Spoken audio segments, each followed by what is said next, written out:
SIR hearing এর notice হাতে পাওয়ার পর অনেকেই বেশ চিন্তায় পড়ে যান যে কি হবে, কিভাবে সবটা সামলাতে হবে। কিন্তু দেখুন, ঘাবড়ানোর কিন্তু কিচ্ছু নেই। আজকের এই আলোচনায় আমরা এসআইআর হিয়ারিং এর পুরো প্রক্রিয়াটা একেবারে সহজ করে বুঝব, একদম ধাপে ধাপে, যাতে প্রস্তুতি নিয়ে আর কোনো রকম দ্বিধা না থাকে।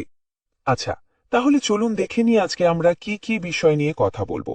প্রথমে দেখব এসআইআর হিয়ারিং এর নোটিশটা পেলে ঠিক কি করতে হবে, তারপর কি কি কাগজপত্র লাগবে তার একটা পুরো তালিকা, সেগুলোকে সাজাতে হবে কিভাবে, আসল আর কপিগুলো কিভাবে তৈরি করতে হবে, আর হ্যাঁ, যদি কেউ নিজে যেতে না পারেন তার নিয়মটাই বাকি। সবশেষে যদি কোনো জরুরি কাগজ না থাকে তার বিকল্প কি আছে সেটাও জেনে নেব। তো এই আলোচনাটা মূলত তাদের কথা মাথায় রেখেই করা যাদের কাছে ভোটার ভেরিফিকেশনের জন্য এসিআইআর হিয়ারিং এর নোটিশটা এসেছে। আর দেখুন, যে কোনো প্রক্রিয়ার প্রথম ধাপই হলো নোটিশটা হাতে পেয়ে সেটাকে ভালো করে বোঝা। যে কোনো হিয়ারিং এর জন্য সবচেয়ে জরুরি আর প্রথম কাজটা হলো কিন্তু সব কাগজপত্র ঠিকঠাক গুছিয়ে নেওয়া। চলুন তাহলে এক এক করে দেখে নেওয়া যাক কোন কোন ডকুমেন্টগুলো একদম হাতের কাছে তৈরি রাখতে হবে। দেখুন, পারিবারিক যোগসূত্রটা প্রমাণ করার জন্য কিন্তু চারটে ডকুমেন্ট সবচেয়ে বেশি জরুরি। এগুলোকে বলা যেতে পারে একেবারে মূল ভিত্তি। কি কি সেগুলো? প্রথমত, আসল এসআইআর হিয়ারিং নোটিশটা। দ্বিতীয়ত, আপনার কাছে থাকা এসআইআর এনিউমারেশন ফর্মের কপিটা। তৃতীয়ত, যার সাথে লিংক করা হচ্ছে, মানে বাবা বা দাদুর 2002 সালের ভোটার তালিকা। আর চতুর্থ হলো সেই একই ব্যক্তির ভোটার কার্ড। মনে রাখতে হবে, এই চারটে কাগজ ছাড়া কিন্তু পুরো আবেদনটাই অসম্পূর্ণ থেকে যেতে পারে। ওই মূল চারটে কাগজের সাথে সাথে নিজের পরিচয়ের জন্য কিন্তু যত বেশি সম্ভব সাপোর্টিং ডকুমেন্ট নিয়ে যাওয়া ভালো। নোটিশের পেছনে দেখবেন প্রায় 13টা ডকুমেন্টের একটা তালিকা দেওয়া থাকে। ওখান থেকে যা যা আপনার কাছে আছে, যেমন ধরুন প্যান কার্ড, খাদ্য সুরক্ষা কার্ড, বার্থ সার্টিফিকেট, মাধ্যমিকের অ্যাডমিট বা পাসপোর্ট, মানে যা যা আছে তার সবই কিন্তু তৈরি করে নিয়ে যেতে হবে। আচ্ছা, কাগজপত্র তো জোগাড় হলো। এখন প্রশ্ন হলো, এগুলো সাজাতে হবে কিভাবে? কারণ ঠিকঠাক ক্রমে সাজানো থাকলে যিনি হিয়ারিং নেবেন সেই অফিসারের বুঝতে খুব সুবিধা হয়, আর তাতে পুরো কাজটা অনেক মসৃণভাবে হয়ে যায়। ডকুমেন্টগুলো সাজানোর একটা নির্দিষ্ট নিয়ম আছে।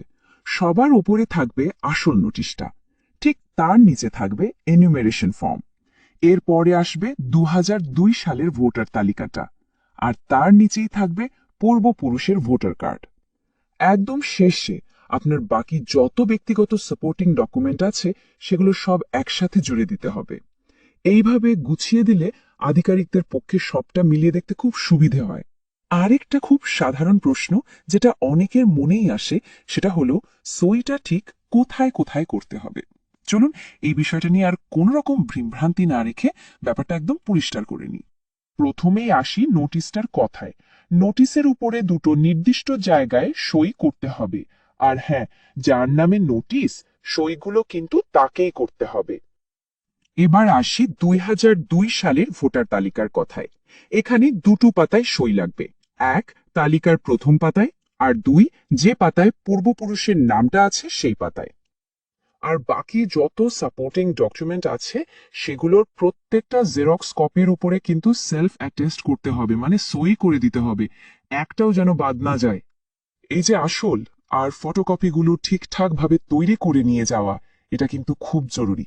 কারণ ঠিকঠাক প্রস্তুতি থাকলে হিয়ারিং সেন্টারে গিয়ে অযথা সময় নষ্ট হবে না, আর টেনশনও কম হবে। সবচেয়ে ভালো হয় যদি দুটো আলাদা ফাইল বানিয়ে নেওয়া যায়। একটা ফাইলে থাকবে সব অরিজিনাল ডকুমেন্ট, আর অন্য ফাইলটায় থাকবে সবগুলোর সেলফ অ্যাটেস্টেড করা জেরক্স কপি। এতে কি সুবিধে? কর্মকর্তারা আপনার অরিজিনালগুলো দেখে ভেরিফাই করে নেবেন, আর জমা নেবেন শুধু জেরক্সের ফাইলটা। এইভাবে গুছিয়ে নিয়ে গেলে দেখবেন কাজটা অনেক তাড়াতাড়ি হয়ে যাবে। এখন একটা খুব বাস্তব প্রশ্ন। ধরুন নোটিশে যার নাম আছে তিনি হয়তো অসুস্থ বা জরুরি কোনো কাজের জন্য নিজে যেতে পারছেন না, সেক্ষেত্রে কি হবে? হ্যাঁ, অবশ্যই যাওয়া যায়। পরিবারের অন্য কোনো সদস্য যেতেই পারেন, তবে সেক্ষেত্রে যিনি যাবেন তাকে কিন্তু নিজের একটা পরিচয়পত্র, যেমন ভোটার কার্ড, সাথে করে নিয়ে যেতে হবে। এটা দিয়ে প্রমাণ করতে হবে যে আবেদনকারীর সাথে তার সম্পর্কটা কি। এটা একটা বড় চিন্তার কারণ হয়ে দাঁড়ায় অনেকের জন্য, যে আমার তো বার্থ সার্টিফিকেট নেই বা পাসপোর্ট নেই, তখন কি হবে? কিন্তু ভয়ের কিছু নেই, কারণ এর জন্যও কিন্তু সরকারিভাবে স্বীকৃত কিছু বিকল্প ব্যবস্থা আছে। ধরুন কারুর কাছে বার্থ সার্টিফিকেট, পাসপোর্ট বা মাধ্যমিকের অ্যাডমিট কার্ড নেই, তাহলেও কিন্তু উপায় আছে। যেমন বার্থ সার্টিফিকেটের বদলে প্যান কার্ড দেখানো যেতে পারে। আবার ধরুন পাসপোর্টের বদলে খাদ্য সুরক্ষা কার্ডও কিন্তু গ্রহণযোগ্য। তবে এখানে একটা কথা কিন্তু মাথায় রাখতেই হবে, এটা খুবই গুরুত্বপূর্ণ। এই যে বিকল্প ডকুমেন্টগুলো দেওয়া হচ্ছে, যেমন প্যান কার্ড বা ফুড কার্ড, এগুলোতে কিন্তু বাবার নামটা একদম ঠিকঠাক থাকতে হবে। এক চুলো ভুল হলে চলবে না। আর একটা ভালো খবর হলো, যদি ভুল থাকে তাহলে সেটা সংশোধন করানোর পর নতুন ডিজিটাল ভার্সন, যেমন ই প্যান বা নতুন পিভিসি রেশন কার্ডও কিন্তু হিয়ারিং এ দেখানো যায় এবং সেটা গ্রহণ করা হয়। তাই কোনো ডকুমেন্টে ভুল চোখে পড়লে সময় নষ্ট না করে যত তাড়াতাড়ি সম্ভব সেটা ঠিক করিয়ে নেওয়াই বুদ্ধিমানের কাজ।